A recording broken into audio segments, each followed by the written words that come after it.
Professor Turley. Thank you, Chairman Nadler, Ranking Member Collins, members of the Judiciary Committee. It's an honor to appear before you today to discuss one of the most consequential functions you were given by the framers, and that is the impeachment of a President of the United States. 21 years ago, I sat before you, Chairman Nadler, and this committee to testify at the impeachment of President William Jefferson Clinton.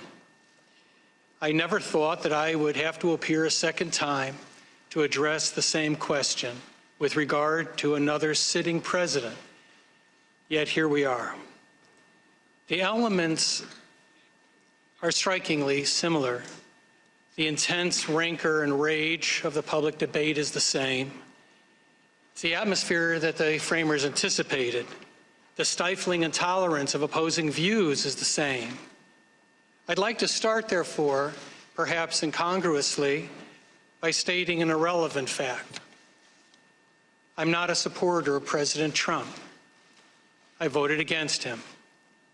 My personal views of President Trump are as irrelevant to my impeachment testimony as they should be to your impeachment vote. President Trump will not be our last president, and what we leave in the wake of this scandal will shape our democracy for generations to come. I'm concerned about lowering impeachment standards to fit a paucity of evidence and an abundance of anger.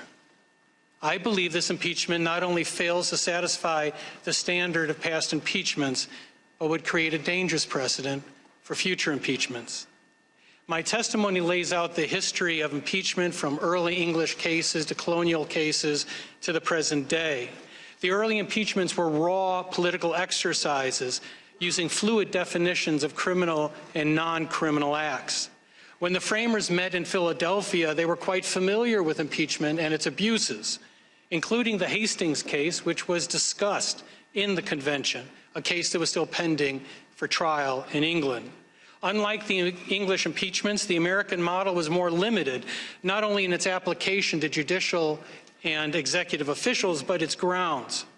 The framers rejected a proposal to add maladministration because Madison objected that so vague a term would be equivalent to a tenure during the pleasure of the Senate. In the end, various standards that had been used in the past were rejected: corruption, obtaining office by improper means, betraying the trust of a foreign power, negligence, perfidy, peculation, and oppression. Perfidy or lying and peculation, self-dealing, are particularly relevant to our current controversy. My testimony explores the impeachment cases of Nixon, Johnson, and Clinton. The closest of these three cases is to the 1868 impeachment of Andrew Johnson. It is not a model or an association that this committee should relish. In that case, a group of opponents of the presidents, called the Radical Republicans, created a trapdoor crime in order to impeach the president. They even defined it as a high misdemeanor. There was another shared aspect besides the atmosphere of that impeachment and also the unconventional style of the two presidents. And that shared element is speed.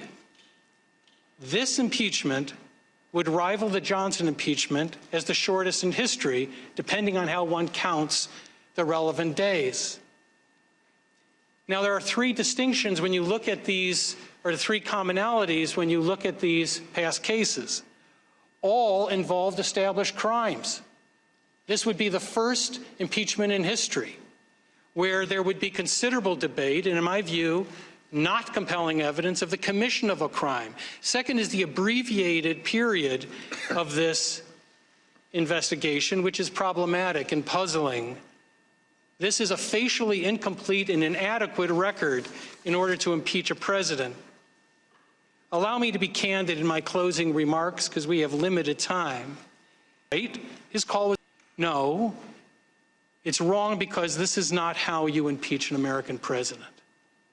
And when the last laws cut down and the devil turned around on you, where would you hide, Roper? All the laws being flat. He said, this country is planted thick with laws from coast to coast, man's laws, not God's. And if you cut them down and you're just the man to do it, do you really think you could stand upright in the winds that would blow then? And he finished by saying, yes, I'd give the devil the benefit of the law for my own sake. So I will conclude with this. Both sides of this controversy have demonized the other to justify any measure in their defense, much like Roper. Perhaps that's the saddest part of all of this. We have forgotten the common article of faith that binds each of us to each other in our Constitution. However, before we cut down the trees so carefully planted by the framers, I hope you will consider what you will do when the wind blows again, perhaps for a Democratic president. Where will you stand then when all the laws being flat? Thank you again for the honor of testifying today, and I'd be happy to answer any questions.